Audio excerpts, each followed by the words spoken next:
Good morning, traders. It is 5:26 a.m. Pacific, the 1st of March. I wanted to analyze price action for Tesla for last week, and also like reflect on the different areas, the different target zones that we had identified for Tesla and what really happened. So, if I recall correctly, in the last video, I told you guys that Tesla would correlate with the NQ as far as the big picture support and resistance zones matter. We continue to say that the 50 period moving average of Tesla, which had rejected the price fairly significantly, with some separation, in fact, twice already now, would continue to remain a traveling resistance, which was the case again at the 690 area. And we had also said that a test of the 690-700 edge was possible, but also was a retest of the prior value area low, 680, and potentially a retest of 670 and 660. That edge is really important. What we happened was we had a double touch of 670, as you guys can see here.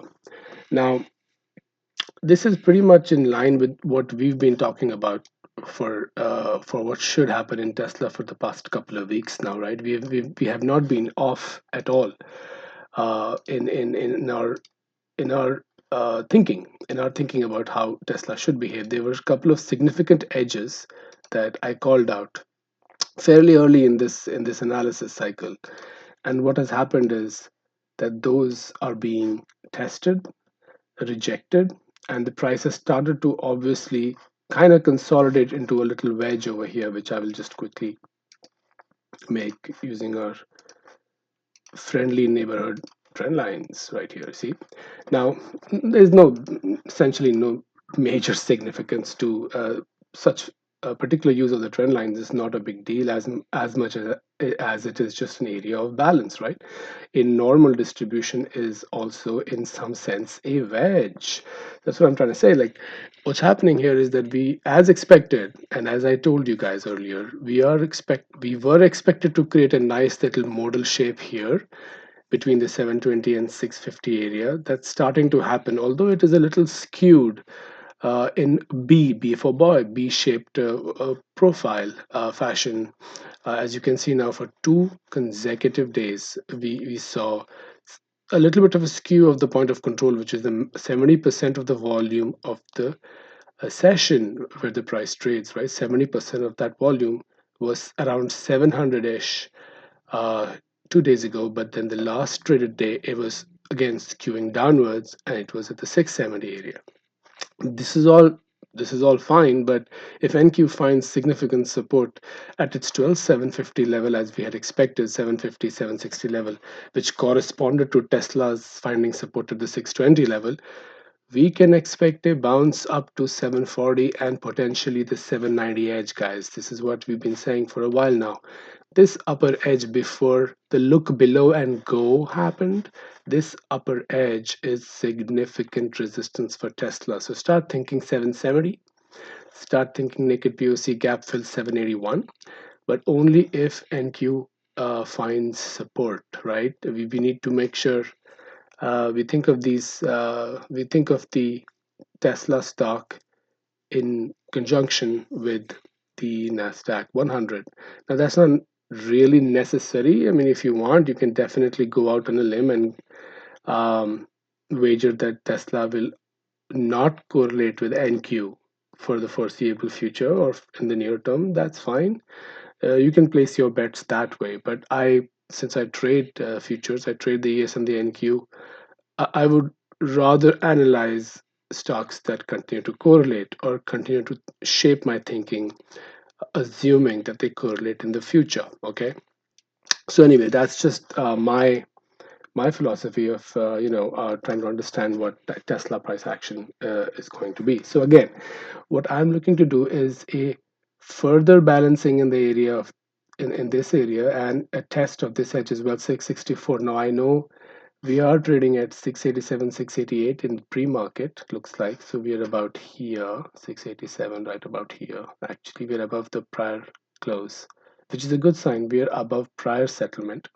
But just as I say that, NQ is starting to, crash into the 13040 area, which is the low of the developing value area edge, the lower value area edge. So that's potentially a sign that if we were to close in NQ near its overnight lows, then I think a test of 665 is 660 is mandated. So again, guys, if you want, you can start thinking of the weekly options here. Once you have comfortably seen NQ and Tesla finding their day low. Now, day low does not necessarily mean week low, right? And the weekly options obviously will be severely impacted by wherever the week low is going to be. The week low is going to be 620, and if you happen to purchase at its day low, let's say of 660, well, you have 40 points worth of heat left and minimized profit potential on the weekly option, right? Assuming that you were going to trade that like I normally do. So what I will generally do is wait till I'm comfortable with the weekly trend at least. Once I understand what the weekly trend is going to be, which obviously takes at least a couple of days to develop, at that point, middle of the week, I find the weekly option is a safer play. But if you find a weekly option fairly cheap today, for whatever reason, if Tesla happens to crash into the 647 area for a quick bounce, well, then you better be a sniper and grab a couple of those cheap weeklies. Even if you lose money on them, you would not have lost over $100 a contract, which I think is fair risk to reward because the upside, guys, remains significant on this to the 740 area, right? And 770 area, I apologize. So there you go. The upside remains for the weekly options to be significant. This zone over here, which I had better mark now here. But again, guys, let's not get too carried away. Even if the NQ were to bounce, I'm still expecting a modal formation here in this zone. So we can expect to spend the entire week out sub 770 and above 620, which would be a healthy thing for Tesla to do. Again, it would be a healthy thing. Like I said earlier, if you go back, let's go back into the 90-day. Actually, let's go back to the yearly. Hopefully, I haven't congested my charts too much, but it should be okay. So if you just look at the yearly, I've mentioned this before. We needed trimodal. We need 840. We already have 640, right? We need a large distribution over here in this zone. This rectangle doesn't have to be that big, actually. We really need a fairly significant distribution between these main edges. That's it. Once we find that, you can expect price to start to break to the upside, not the downside. There should be significant value here. Okay. All right, guys. So that's how I'm thinking about Tesla. Hopefully that helps you guys. I'm gonna go back into uh, the intraday. Hopefully that helps you guys shape your trades. Now, someone asked me, do I look for weekly target returns? 5%, 10% in Tesla weekly options or what have you. Well, I don't actually have targets, guys, for weekly returns. Returns are a gift from God, right?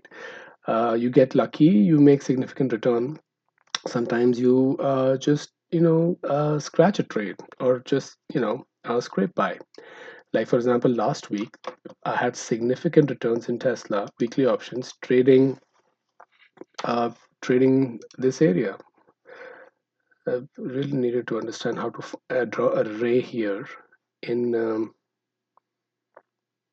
arrow here, but that's okay. I'll just use my trend line. So I traded one, then I traded two, and I traded three, right? Guys, actually I traded this one. Like, yeah, again. So this was significant return. It was, I don't know, 4 or 5x or even higher. I can't recall now, but I remember buying at $4 a weekly. I remember buying at 2.5, and I remember selling the $4.50 weekly at 17 twice, and the $2.50 at 7 and something like 6.5 again. So like that's just luck, just happened to be the case that we got that kind of movement. But then I did scratch this one, right? What was it, yesterday or day before, whatever it was, I did scratch. Maybe it was this, right? So that was nothing, for at least that one contract. So there's no weekly target or rate of return, but it's just being open to the possibility of what can happen. That's really what I'm looking to do. Yeah, I do trade futures significantly, as you guys already know, for those who've been watching my videos. But I will not pass up an opportunity in Tesla weeklies as well. If I happen to get a good price, a cheap price that I know is safe, and after I have correctly determined what the weekly trend is going to be. Okay, guys. So that's my prediction, analysis, forecast, what have you, for Tesla for this week. Hopefully, you guys like the video. Please do subscribe. I have a 4% conversion rate from viewership to subscribership, apparently.